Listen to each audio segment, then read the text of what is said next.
मेरे देखने सुनने चाहने वालों को मेरी तरफ से मोहब्बत व सलाम। उम्मीद है कि तमाम आज़ाद खैरियत से होंगे। दोस्तों, आप लोगों की मोहब्बत का बहुत ज़्यादा शुक्रिया कि आपने मेरी स्किल असेसमेंट की जो वीडियो थी वो बहुत ज़्यादा लाइक की, उस पर बहुत ज़्यादा कमेंट किए और उसके मुतालिक मुझसे बहुत सारा क्यूरीज की। तो आज मैंने सोचा कि क्यों ना एक वीडियो ऐसी बनाई जाए कि जिसके अंदर मैं वो सवालात के जवाबात दूँ जो आप लोगों ने मुझसे पूछे हैं। एक एक करके उन सवालात के जवाबात देते हैं और अगर कोई चीज़ उसमें भी रह जाए तो आप इस वीडियो के अंदर कमेंट्स करके मुझे पूछ सकते हैं, मैं आपके उसके जवाबात भी इंशाल्लाह ज़रूर दे दूंगा। तो चलते हैं वीडियो की जानिब। सबसे पहला सवाल हमसे पूछा गया, अब्दुल रऊफ़ भाई ने हमसे ये सवाल किया है कि ये बताइए कि ऑस्ट्रेलिया के अंदर पॉइंट सिस्टम होता है या बगैर पॉइंट सिस्टम के भी हम आ जाते हैं। तो उनके लिए ये जवाब है कि यहाँ पर परमानेंट रेजिडेंसी लेने के लिए पॉइंट सिस्टम होते हैं। आपको अपनी फील्ड के हिसाब से पॉइंट्स लेने पड़ते हैं। अगर वो फील्ड ज़्यादा डिमांड के अंदर हैं तो पॉइंट्स कम हो जाते हैं और अगर कम डिमांड के अंदर हैं तो पॉइंट्स ज़्यादा हो जाते हैं। डिमांड और सप्लाई का रूल हर जगह चलता है। तो ये मुख्तसर सा जवाब है कि अगर वो फील्ड आपकी डिमांड के अंदर है, स्किल इमिग्रेशन के अंदर है, तो आप उसके अंदर ज़रूर ले सकते हैं। आपको पॉइंट्स पूरे करने होते हैं। पॉइंट किस तरह पूरे करने होते हैं ये एक अलग टॉपिक है जो कि मैंने स्किल असेसमेंट के अंदर बताया था। थोड़ा सा मैं उसको बारे में बता देता हूँ कि आपकी एज के पॉइंट होते हैं, आपके एजुकेशन के अंदर पॉइंट्स होते हैं, आपके आइल्स के नंबर होते हैं, आपके एक्सपीरियंस के नंबर होते हैं। वो सारे पॉइंट जमा होते हैं और उसके बाद रेजिडेंसी के लिए आप एलिजिबल हो जाते हैं। मिनिमम पॉइंट भी जो है वो डिपेंड करते हैं आपकी ऑक्यूपेशन के अंदर। तो जिस ऑक्यूपेशन के अंदर आप अप्लाई करेंगे उसी ऑक्यूपेशन के हिसाब से आपके पॉइंट्स वेरी करेंगे। दूसरा सवाल हमसे पूछा गया है कि I am planning to go to Australia, should I go for skill assessment before IELTS. तो इसका जवाब यह है कि ये again person to person vary करता है। अगर आपकी अंग्रेज़ी बहुत ज़्यादा अच्छी है तो मेरा मशवरा यह है कि आप आइल्स या पीटी ही कोई पहले से दे दीजिए। तो इससे आपको फ़ायदा ये होगा कि आपको ये पता लग जाएगा कि आपके पॉइंट्स कितने ज़्यादा आ रहे हैं, नंबर्स कितने ज़्यादा आ रहे हैं, उसके हिसाब से हो सकता है। अच्छा, ये भी हो सकता है कि आप स्किल असेसमेंट डाल दें, क्योंकि स्किल असेसमेंट 1 मिनट का काम तो होता नहीं है, टाइम लग जाता है। उस टाइम पीरियड के अंदर अंदर ही आप अपने आइल्स पॉइंट को पूरा कर लीजिए, आप अपने पीटीई को पूरा कर लीजिए। या फिर ये होगा कि आप पहले पीटीई दे दीजिए, ये मेरी रिकमेंडेशन है, पहले दे दीजिए ताकि आपके जब तक आप स्किल असेसमेंट डालेंगे उस वक्त तक आपके पीटीई का काम भी पूरा हो जाएगा। इसके बाद ये सवाल पूछा गया कि भाई कोई एजेंट रिकमेंड कर दें। तो ये एक ट्रिकी सवाल है। हम इस तरह किसी भी एजेंट को मैं नहीं करता। मैं यहाँ पर एक इमिग्रेशन लॉयर के साथ काम करता हूँ। अगर आप चाहते हैं तो इस वीडियो के एंड में मैं एक फ़ॉर्म दे दूँगा, आप उस फॉर्म को फिल आउट कर लीजिए और वो दे दीजिए। आपकी जो बेसिक असेसमेंट होगी वो कर दिया जाएंगे। शुरू के कुछ मिनट्स फ्री होते हैं और उसके बाद यू हैव टू पे सम अमाउंट कि आपकी असेसमेंट करने के लिए या सारा इन्फॉर्मेशन करने के लिए उसके बाद गाइडलाइन दे दी जाएगी। अगर आप चाहें तो वीडियो के लिंक में आप देखेंगे तो आपको एक फॉर्म मिल जाएगा, आप उससे थ्रू भी कर सकते हैं। अच्छा, एक सवाल ये पूछा जा रहा है कि my name is Ranjana Sethi, I have done bachelors in arts और करंटली मैं सर्विस मैनेजर के उसके ऊपर काम कर रही हूँ। तो मुझे बताइए कि मैं किस तरह आ सकती हूँ। तो मैंने इनको ये कहा है कि देखिए, अगर आप किसी भी आर्ट की फील्ड में काम करती हैं तो आपका एक्सपीरियंस जो है वो आपकी जो क्वालिफ़िकेशन है उससे रेलेवेंट होना बड़ा ज़रूरी है। क्योंकि इनका सवाल ये था कि मैं आर्ट्स में मैंने काम किया हुआ है, आर्ट्स में मैंने पढ़ा हुआ है और जो मेरी फ़ील्ड है ये सर्विस मैनेजर की है। तो ये फ़ील्ड्स आपस के अंदर इतनी आसानी से मैच नहीं कर रही हैं।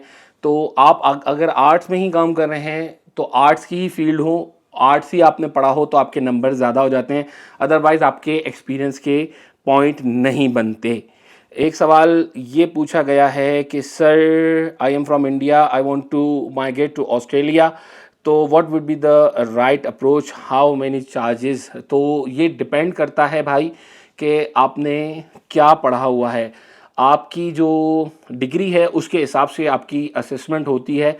ऐसे नहीं होता कि मैं चार्जेस पहले बता दूं। जो गवर्नमेंट के स्टैंडर्ड चार्जेस हैं वो उनकी वेबसाइट emi.gov पे लिखे हुए हैं कि स्किल असेसमेंट के क्या चार्जेस होते हैं, उसके बाद ईओए के क्या चार्जेस होते हैं। मगर आप अगर ये पूछना चाह रहे हैं कि हम कितना चार्ज करते हैं तो ये पर्सन टू पर्सन वेरी करता है।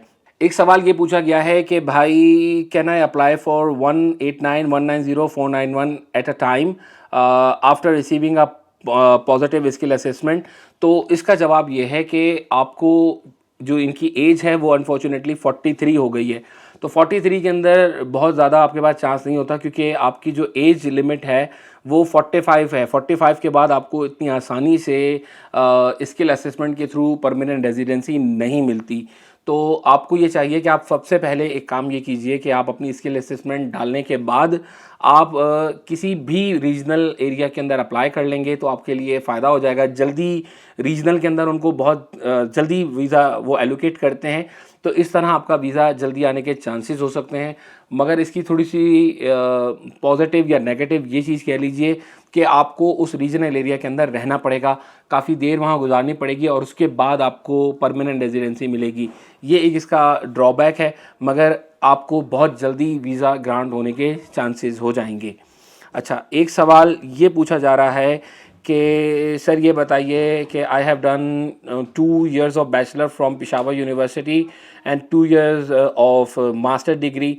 अब ये बताइए कि क्या मैं यहाँ पर आ सकता हूँ और क्या मैं स्किल उसके ऊपर कर सकता हूँ। तो भाई ये काम ये होता है कि अगर आपने मास्टर्स और बैचलर्स एक ही फील्ड में किया हुआ है, जैसे आईटी में आपने किया हुआ है, तो और आपके पास उसका रेलेवेंट एक्सपीरियंस भी है, तो आप आ सकते हैं। आपके चांसेस बहुत ज़्यादा हैं। वो फील्ड डिमांड के अंदर होनी चाहिए, SOL लिस्ट के अंदर होना चाहिए। तो आप अप्लाई करें, फौरी तौर पर अप्लाई कीजिए, वेट ना कीजिए, आपका काम बन जाएगा। स्किल की बड़ी शॉर्टेज है, इस वजह से आपका काम बन जाएगा। अगले सवाल पर जाते हैं कि सर ये बताइए कि क्या फाइनेंस की जॉब्स के लिए मैं आ सकता हूँ इतनी आसानी से। तो फाइनेंस की फील्ड अनफॉर्चुनेटली सेचुरेट होती जा रही है। अकाउंटेंट बंदे बहुत ज़्यादा ऑस्ट्रेलिया के पास हो गए हैं, तो इनका क्राइटेरिया थोड़ा सा ज़्यादा हो गया है, बढ़ गया है, नंबर ज़्यादा हो गए हैं। आप आ सकते हैं मगर आपको नंबर ज़्यादा लेने पड़ेंगे।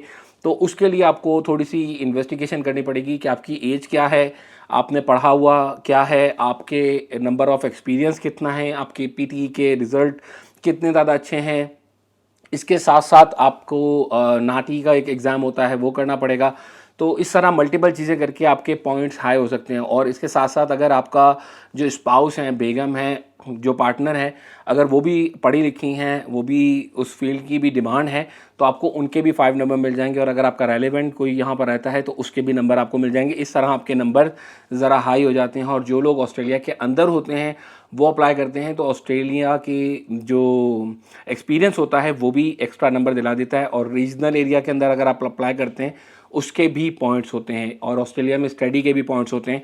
तो इस तरह करके आपके बहुत सारे बन जाते हैं। तो बेस्ट ऑफ लक आपके लिए, आप अगर अप्लाई करेंगे तो हो जाएगा। अगला सवाल ये पूछा गया कि सर ये बताइए कि मैं is it compulsory date partner should have a working experience to get 5 points. तो भाई अगर पार्टनर काम नहीं कर रहा होगा और उनकी फील्ड में डिमांड भी नहीं है तो फिर उनके नंबर कैसे होंगे। पार्टनर अगर वर्किंग होगा तभी तो उसके नंबर आपको क्लेम करेंगे, वरना आपके नंबर क्लेम नहीं होंगे। पार्टनर की फील्ड डिमांड में भी होना ज़रूरी है, इसका भी एक फ़ायदा होता है। एक सवाल ये पूछा कि BBA और MBA फाइनेंस के अंदर हूँ और मेरी स्किल असेसमेंट कौन सी होगी। तो भाई वेट असेसमेंट आपकी स्किल होगी। आप वेट असेसमेंट में जाके अपनी स्किल असेसमेंट करा सकते हैं। वेट का एक पूरा का पूरा अलग से रिकॉर्डिंग है, वहाँ जाके देख लीजिएगा कि वेट की किस तरह से हम असेसमेंट कर सकते हैं और वेट की बॉडीज़ क्या होती हैं। स्किल असेसमेंट की वीडियो मेरी जाके दोबारा देखिएगा, मैंने स्किल असेसमेंट का पूरा प्रोसीजर वहाँ डिफाइन किया हुआ है। सवाल ये हुआ है कि सिविल इंजीनियर अगर बिज़नेस कर रहा हो तो क्या स्किल असेसमेंट आ जाएगी। भाई क्योंकि स्किल शॉर्टेज के अंदर आपको स्किल कैटेगरी के अंदर देंगे, बिज़नेस कैटेगरी के अंदर आपको नहीं मिलेगा। अगर आपकी जॉब एक इंजीनियरिंग की है और वो फील्ड डिमांड के अंदर है, यू कैन कम, मगर इज़ वेरी हार्ड कि आपने बिज़नेस वीज़ा के ऊपर अप्लाई करें। अभी फ़िलहाल ऑस्ट्रेलिया में बिज़नेस वीज़ा बंद कर दिए गए हैं, इतनी जल्दी से बिज़नेस वीज़ा नहीं मिल रहे हैं। आपको स्किल असेसमेंट के थ्रू ही आना पड़ेगा, बिज़नेस के वीज़ा पर आप नहीं आ पाएंगे। अच्छा, एक सवाल ये पूछा गया है कि मैंने BCS सिविल इंजीनियरिंग किया हुआ है और मेरा एक्सपीरियंस भी इंजीनियरिंग पर है, तो ये बताइए कि क्या मैं आ सकता हूँ? बिल्कुल आपके चांसेस हैं, क्योंकि आपने जिस फील्ड में काम किया हुआ है आपने वही चीज़ पढ़ी हुई है। ये डिपेंड करेगा नंबर ऑफ़ एक्सपीरियंस के ऊपर, आपके चांसेस हैं। और ये भी डिपेंड करता है आपके कौन सा रीजन चुनना है। हमारे लोगों के दरमियान में ये कॉन्सेप्ट रहता है कि हमने मेलबर्न और सिडनी ही जाना है, जबकि दूसरे एरियाज़ भी हैं, पर्थ का एरिया भी है, वहाँ पर भी इसकी डिमांड हाई होती है।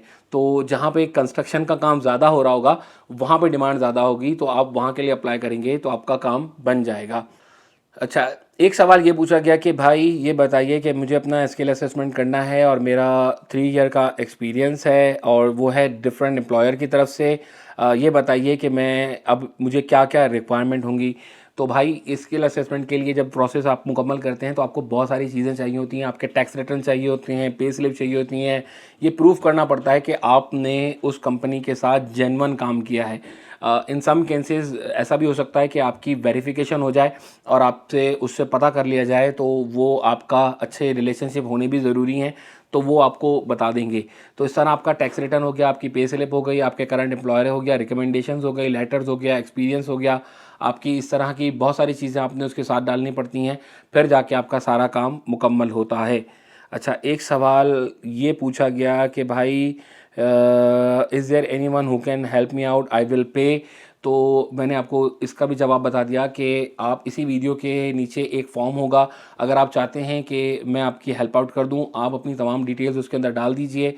मैं यहाँ पर एक लॉयर के साथ में काम करता हूँ, तो मैं आपकी सारी डिटेल्स असेसमेंट करने के बाद उनके साथ कुछ वक्त ले लूँगा और दे विल चार्ज यू, बहुत छोटी सी अमाउंट होगी वो चार्ज आपसे करेंगे और वो आपको पूरा वे फॉरवर्ड बता देंगे। अब काफ़ी ज़्यादा सवालात तो मैंने इसके ऊपर ले लिया। अब एक काम ये कर लेते हैं कि एक ये सवाल आखिरी सवाल ले लेते हैं और उसके बाद फिर वीडियो को वाइंड अप करते हैं कि सर ये बताइए कि I am a mining engineer, I would like to know how to find authorise agent for skill assessment. तो भाई इसका जवाब ये है कि यहाँ की एक बॉडी होती है जिसे कहा जाता है मारा, MAR है मारा। मारा इमिग्रेशन के एजेंट्स होते हैं, ये लॉयर्स नहीं होते हैं, एजेंट्स होते हैं। इसकी एक पढ़ाई मुकम्मल करने के बाद इनको ये सर्टिफिकेट मिलता है और उसके बाद टेस्ट होने के बाद ये होता है। आप जिस भी जगह पे जिस भी ऑथराइज बंदे को देखना चाहें तो उससे मारा एजेंट नंबर ले लेंगे तो आपको पता लग जाएगा कि ये बंदा ऑथराइज बंदा है। ऐसे जो अखबारात में या सोशल मीडिया पे बहुत सारे वीडियोस जिन्होंने बनाई हुई होती हैं, ये हर बंदा सर्टिफाइड एजेंट नहीं होता, ये बात अपने जहन में रखिएगा। उन्हीं लोगों के पास जाइएगा जो इमिग्रेशन लॉयर्स हों या इमिग्रेशन एजेंट्स हों। दूसरे लोगों के पास जाएंगे तो अपने नुकसान के आप ख़ुद ज़िम्मेदार होंगे। अब अपनी तमाम वीडियो के मैं आखिर में यही जुमला कहता हूं कि आप लोग अगर आना चाहते हैं तो बी प्रिपेयर, अपने फ्यूचर को देखिए, अपने आप को देखिए, अपनी तमाम चीज़ों को साथ रखिए, तो उसके बाद आपके चांसेस देखिए बढ़ जाएंगे। अगर आपने इसी वक्त जल्दबाजी में कोई फ़ैसला किया तो बेवकूफ़ी के चांसेस हो सकते हैं। पहले प्लान कीजिए, उसके बाद अकॉर्डिंगली एक्ट कीजिए। तो आज मैंने कोशिश की कि मैंने कुछ सवालात के आपके जवाबात दिए। उम्मीद है कि इन सवालात के जवाबात से आपको फ़ायदा होगा। अगर अब तक आपने मेरा चैनल लाइक सब्सक्राइब नहीं किया है तो उसे लाइक शेयर एंड सब्सक्राइब कीजिए। और अगर अब भी आपसे कुछ सवालात आपके जहन में हैं तो इस वीडियो पे कमेंट ज़रूर कीजिएगा। मैं इंशाअल्लाह ताला वीडियो एक और बनाकर उनके भी जवाबात दे दूँगा। इतनी दुआओं में मुझे याद रखिएगा, अपना और अपने घर वालों का बहुत सारा ख्याल रखिएगा। मिलते हैं अगली वीडियो में। वस्सलामु अलैकुम वरहमतुल्लाहि वबरकातुहू।